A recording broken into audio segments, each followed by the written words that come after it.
Welcome, everyone, to another episode. Today, we are blessed to be speaking to Rian Forestier, someone that I met through the Forwards Shoes mission that she's established and created.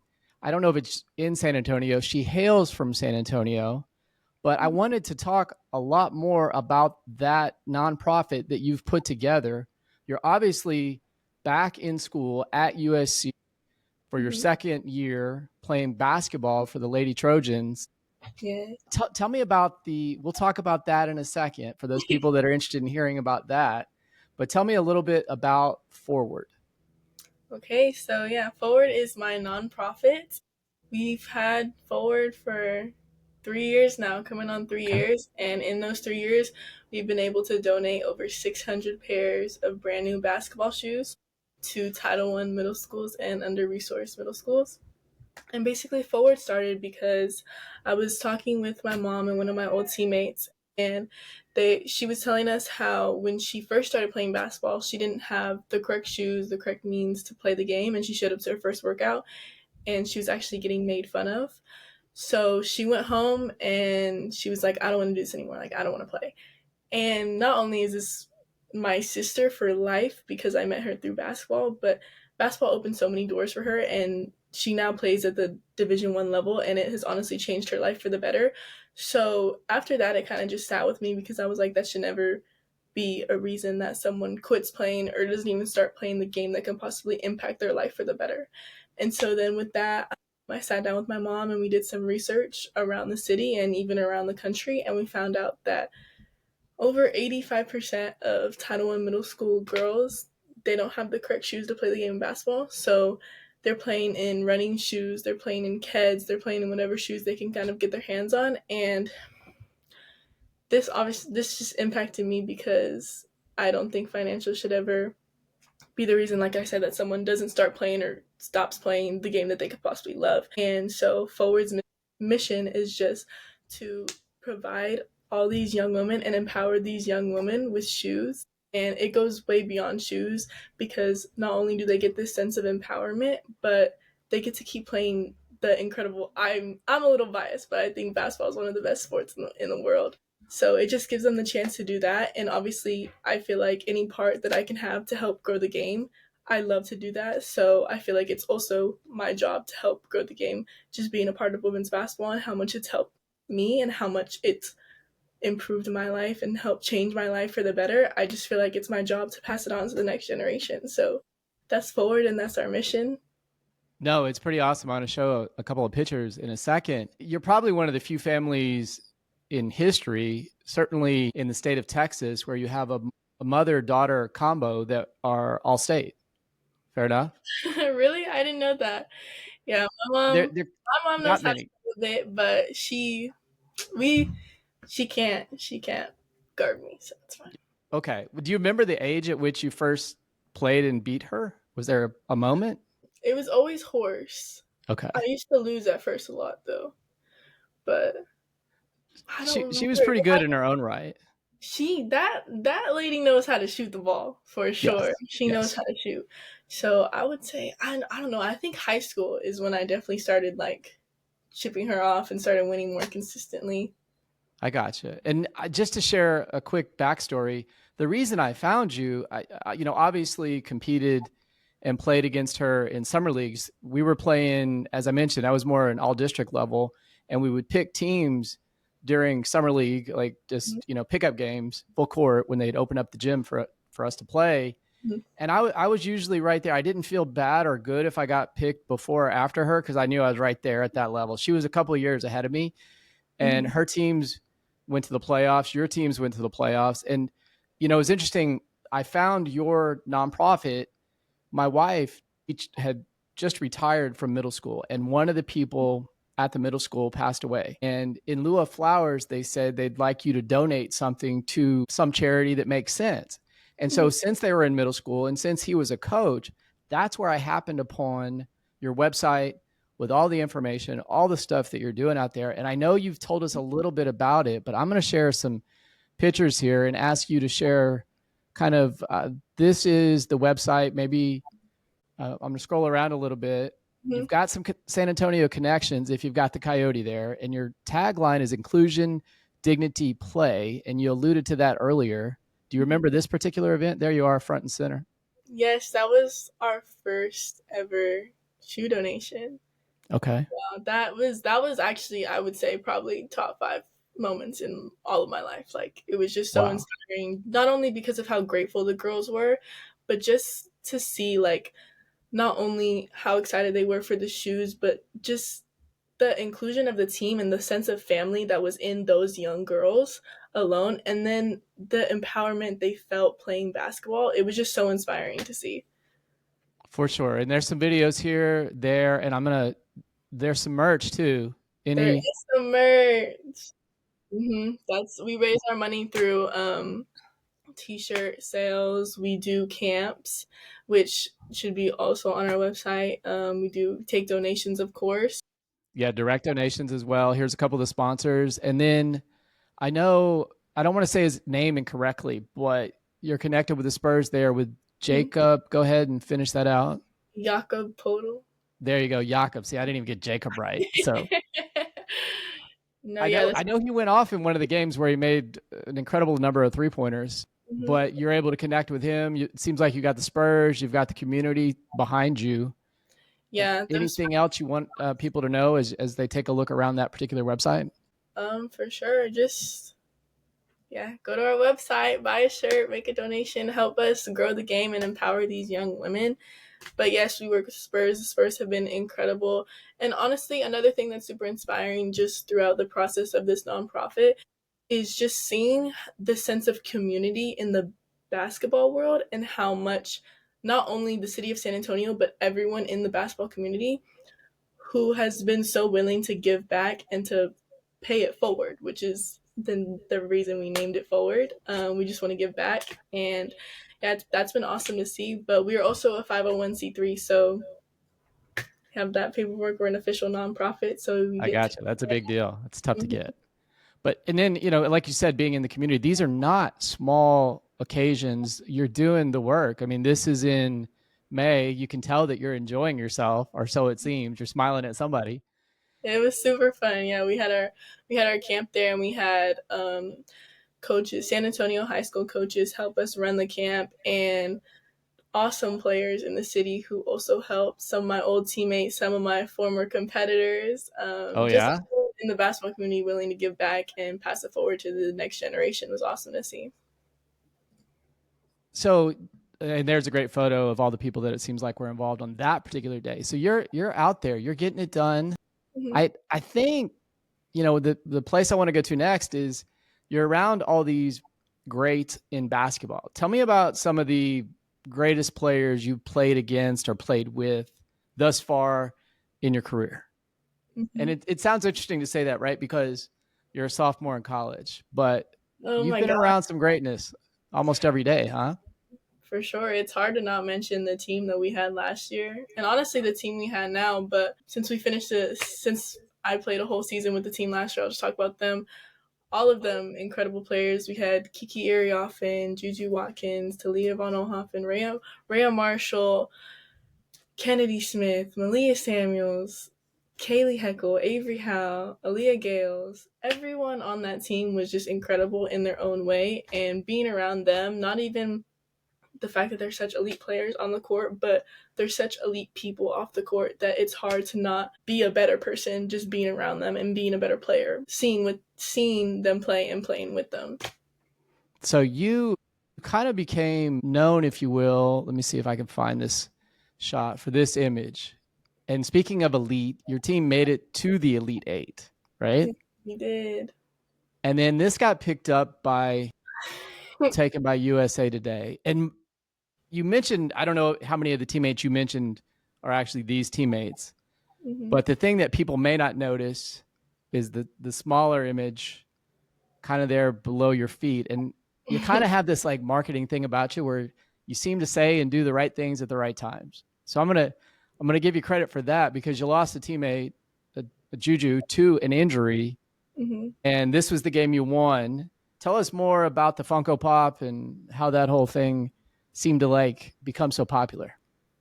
Yeah, for sure. Well, I mean, it was so like thinking about that game where we lost her. That was just heartbreaking. Like seeing No, that this is happen. the one against Kansas State where you won. Yeah, I yeah. think it I'm was the sorry. next game against UConn that you. Yeah. This one was just like obviously seeing her hurt was just like tragic. It was heartbreaking.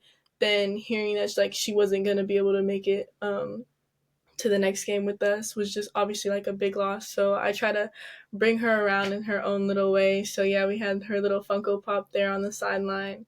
It only fell a couple times. We kept it up most of the game, so that was good. But honestly, just like I said, like we not everyone on that team wasn't just elite players, but they were elite people, and the connection that we had together as a team after she got hurt, we were kind of playing for her, playing for each other, and that's honestly what I think is what helped us get so far is just playing for each other and playing for a bigger purpose than just basketball, trying to win a national championship. No, and I've heard that in a lot of the words that you say, and when you think about, we're uncertain. I won't ask you to speculate. That we'll leave that to the prognosticators. But that she may be injured, and at some point further out, she may or may not come back. So I want to talk to you a little bit about competition because preseason, even though you finished Elite Eight, even though a lot of the people are coming back, even though you've landed a lot of the top recruits, she's a pretty key factor. And ESPN had you number 19 in the Mm-hmm. preseason polls because you just don't know exactly when and if and how she'll be able to get back with the team. So what I'm Mm-hmm. going to ask you about though, there's this other team across town. Mm. How much, and y'all ran into them a couple, 3 times last year. How much Oh, of that a lot. motivates you to go to work a little bit harder, a little bit earlier, a little bit more? Yeah, I didn't even know what they had us ranked. Honestly, I don't really That's look at fine. that. Okay. Yeah. Like our culture within the team is we don't care about numbers. We're gonna play our best no matter what, no matter who ranks us what. We don't really care about that. We're just here at the end of the day to win. So yeah, I didn't even know that. That's news to me. But like I said, like I don't think it's about anyone specific for real. I think our culture at USC is just to push each other to be better and like I said, like we just want to win. So I feel like that's our biggest motivation and every Coach Lindsay brings in incredible players. Our coaching staff brings in incredible players. So, like I said, our culture there is we make each other better and we push each other. So it's not about any outside motivation, which of course we want to win. We want to win a national Well, championship. sure. Yeah. That's the Yeah. goal every single year. But within ourselves, we push each other to get better. We are our own motivation on the team. So just that, and obviously winning. Everyone loves to win. That's the goal every single year. Sure. No, that's elite level. And so I've got to ask, only because I'm curious, with has have any of the all-time greats come by? Like with you got Cheryl Miller, Hmm. Yes, we had the whole championship team come Cynthia last year. Cooper, The Lisa whole Leslie, like all yeah, of them they came to talk to us and just give us motivation last year and just awesome. honestly, they were like we want to close door with y'all, no coaches, no media, no nothing. We just want to talk to y'all and anything y'all need because I know they knew it. It's not hard. It's so hard to win a national championship. Like that stuff isn't easy and they did it twice. So in a row. So Yeah. they just gave us words of wisdom and kind of what they went through and they talked to us, but they've been great throughout the whole process, like super easy to reach out to. Cheryl Miller was there on my visit, Oh, really? so she's awesome. All the USC alumni are they're awesome and they're just so willing to help. And they just want us to be the best versions of ourselves and yeah, they just want to give us words of wisdom. So they're awesome. So the one thing that's different about whether it's Cheryl Miller or Denise Forestier that's different for Rian Forestier is this thing called NIL. And I've got, so to tie this back, because most of the people that listen to this are, I used to work at Nike. They Mm-hmm. know that I love sports and marketing. I'm in primarily the automotive industry. You know, Shaquille O'Neal's son played at Texas Southern. Mm-hmm. And I was trying to work with a Ford dealer in town to put an NIL deal together. And so Shaq's son wanted this King Ranch big time truck, and the owner of the dealership said, "Hey, wait a second, my managers don't even have a King Ranch Ford F-150. So I know he's popular. That's a big ask. I think this deal's going to fall apart. I Mm-hmm. don't know how it works further out in your neck of the woods, but what is your sense of there's more cameras, there's more exposures, there's more pods like this that people can access, but how is the NIL thing going from your view, do you have somebody that manages it for your school? If one of my clients wanted to reach out and work with somebody in football team, women's basketball, golf, tennis, what would they do? For us, I'm not sure how it is across everyone, but I know for our team, we actually are one of the few, I think we might be the only team who has a general manager. So we do have a general manager for our women's basketball team who takes care of all that stuff for us. She's amazing. This is her first year here. So we Okay. love her. Her name is Selena Castillo. So love So her. did she start with you as a freshman, or this is her first year? This is her first year. Okay. So she came in the summer, I believe. Summer, I Okay. think. So we've been with her for a couple months. So yeah, I don't know how it works for the other teams. I know most athletes nowadays have their own agents and people who go through them. So they'll do that type of stuff. I know we saw that happen with Duke. They were the men's basketball team. They were one of the first to do that. And it helped them sort through a lot of the different issues that are new really to the game. It's all new. So that's what I mean to say when even though the previous generations are willing to help and be supportive, they may not know all the nuances and all the challenges that you're facing when it's a decision about should I participate in this. It's a lot more visibility a lot earlier than they were able to experience. Mm-hmm. Yeah. But you also have a future prospect. I mean, do you want to talk about WNBA for a second? Sure, of course. We love the league. We love women's basketball. Who I mean, I'm gonna do something that we don't normally have the opportunity to do, but because of your workout schedule and class schedule, we've got a game that's going on here in real time. Oh wow, we've got a good one too. It's game 3, the Fever at the Dream. Can you see that on your screen? Yes, I can. Oh my gosh. I was watching their last game. And I've This got a is couple questions for you. I've been to an Indiana Fever game. really Oh yeah, it was the game against. You may have seen it. New York Liberty. It was okay. one of the games she was healthy in May, and she scored 3 3-pointers in 38 seconds. Crazy. Did you see that particular game? I watched a little bit of it, yes, sir. Yeah, and so that's Caitlin Clark we speak of. Hmm. What's your take on what's been going on with her from an injury standpoint?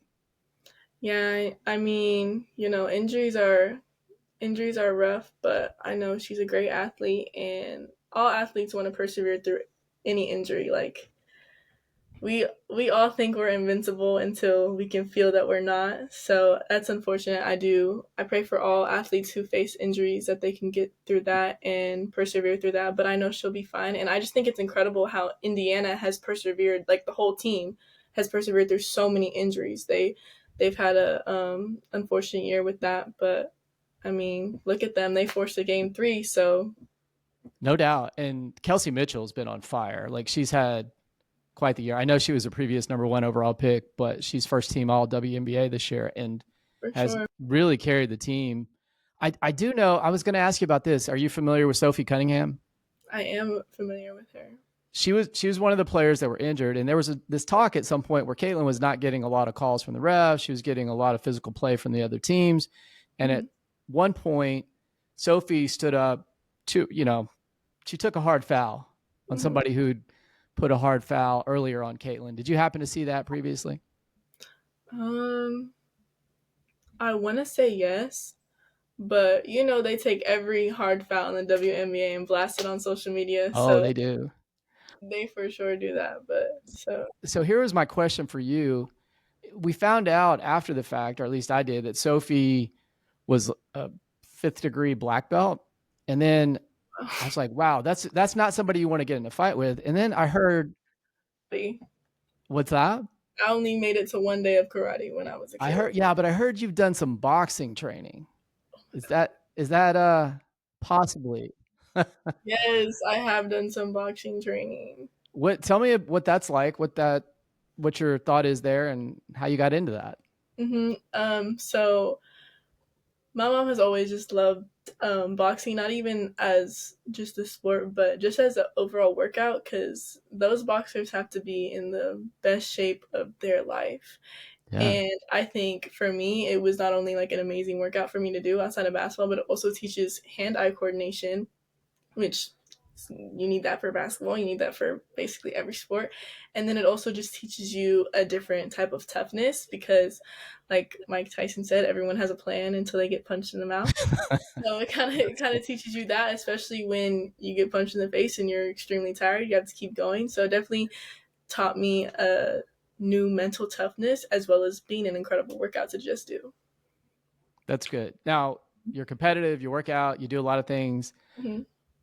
What do you do to recharge? Like when you're not competing, which may be all the time, I don't know. But Mm-hmm. are there other things that you do hobby wise or that recharge you versus the competing that, I don't know, maybe that recharges you too, but tell me more. I mean, honestly, I love just getting on the gun and shooting. That honestly is like a kind of a sense of peace to me. Like I love just shooting. I can be in an empty gym with my music for hours. But I think just my school work balance, like being a student and having my moments where I'm just in class working on my homework, working towards my degree, that's a sense of recharging as well. And then also just being a normal kid, being in my bed watching Netflix on my off time, taking naps, talking to my family, that always recharges me.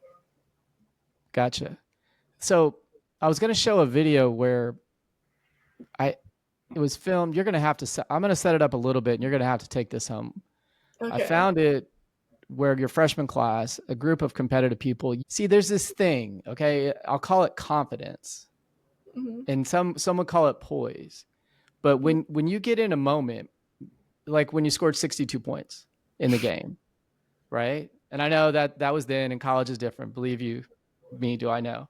But how do you stay in the zone? How do you manage that feeling and not, and better yet, how would you tell another basketball player how it feels to be in the zone, stay in the zone versus starting to second guess yourself in terms of, am I good enough to be here? Is it, have I put in the work? Is it the right time for me to be excelling? Because if you start thinking about it, you kind of lose that extra edge that keeps you where you want to be.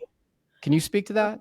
Mm-hmm. Yeah, I mean, for me, not only do I have an incredible support system, my family, my coaches, my teammates, they're amazing. They all instill confidence within me. I would say just knowing the work that I've put in, that keeps me confident. Like when I go to shoot before practice, like I know I've been there. I've known I've done this 100 times. I've probably taken a million or so shots in my whole lifetime. So that's Sure. that just keeps me confident and stuff like that, and just believing in myself. I'm a religious person, so believing in God, believing that God has a plan for me, that keeps me confidence, and that gives me confidence because I know God will never let me down. But Gives that's you just faith. You have faith, right? You put in the work and then the outcomes take it from there. All right. So then here's the moment. I'm going to play it and then I'm going to stop it. So this, I'm surprised this only has this many views at this point. Oh, hold on. We got Jason Williams. What does that tell you about what I'm thinking? Here we go. Half court shot goes in. Real quick, where are y'all? Do you know? Is this on a road game and you're practicing at someone else's gym? yes, sir. We were in, I want to say Palm Springs. We had a Okay. tournament in Palm Springs where we played Seton Hall. Okay. I forgot the other team, but yeah, it was a road game. And is the normal thing to do to close out a practice when you make a half court shot, or does everybody get one half court shot to kind of close you out, or what are y'all doing here? Before every single game, Okay. everyone on the team from freshmen all the way till seniors, that's how we like line it up. So freshmen first, sophomores, juniors, seniors, grad students. So that's how we line it up. Everyone gets one half court shot, and so it's just whoever makes it that day before the game. And then if nobody makes it, we get the coaches to go. Okay. No one still makes it, then we just keep shooting until somebody makes it, until it's somebody's day. So honestly, that I think that is one of my favorite pregame rituals, is that we all take a half court shot, and then if we, I think, yeah, this was our shoot around. So So the first freshman or one of the freshmen makes it, yes, mhm, and then I'm gonna roll tape here. Here's the second freshman. Boom, nothing but net. So mhm. I don't know who Bsham and K9 are. That's Brooklyn Shamlin and then Kaylee Heckel. All right. So now you're up next. I want to ask you before you even step on the line? Are you feeling pressure? What's going through your mind at this point? I honestly, I don't even think I was paying attention and knew that they made it. Like, I think I was just like, because I was so competitive when it came to those shots, so I was probably just on the other side shooting so I could make my half court shot. Well, and here we go. Let's see what you do. You're next up, and boom. I don't know what happened after the fact, but let me tell you, I don't know how often that ever occurred during the remainder of the season, but that's quite the impressive feat. That was a good day for sure. Yeah. So, as you look at the future of the WNBA, let me put it this way. What's your major right now before we go to the WNBA? Administration. Which business administration? Mm-hmm. Yes, sir. And you kind of have that marketing eye, that marketing edge. Are you looking to be in sports, or you're like, we'll figure this all out later? Or you want to play as long as you can play? We'll see what happens. Fair enough. Playing would be awesome. I love basketball.